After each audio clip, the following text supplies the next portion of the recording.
A good friend of mine came to my house the other day and came to visit, and we gave him some roast chicken, and he noticed the salt shaker, the salt grind on the table, and he picks up the salt grind and he starts grinding and grinding and grinding, but nothing's happening.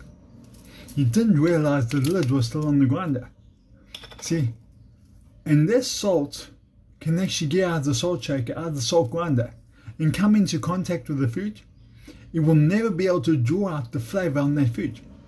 Salt in the salt grinder without coming into contact with the food is pretty useless. Jesus said in Matthew chapter 5, "You are the salt of the world." If salt loses its saltiness, it's not good for anything except to be thrown out and trampled underfoot. As a son of God, one with God in spirit, you are the salt of the earth.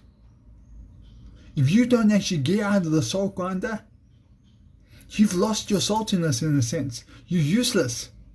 I'm useless unless we actually come into contact with the world. Unless we preach the gospel as Jesus told us, unless we heal the sick, unless we raise the dead, unless we cure those with leprosy, unless we drive out demons, unless we give as freely as we've received, the same thing Jesus has told us to do. We are as effective as salt in the salt grinder, not getting into contact with the world. Jesus told his disciples, heal the sick, raise the dead, cure those with leprosy, drive out demons, give as freely as you received, preach the gospel. The world depends, the salvation of lost people depend on us.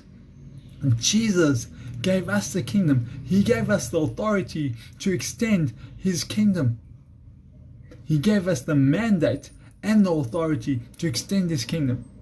But if we sit in our salt shakers, in our churches, in our pews, that's never going to happen. The salvation of the lost depends on us to a large degree. If we sit in the pews, it's not going to happen.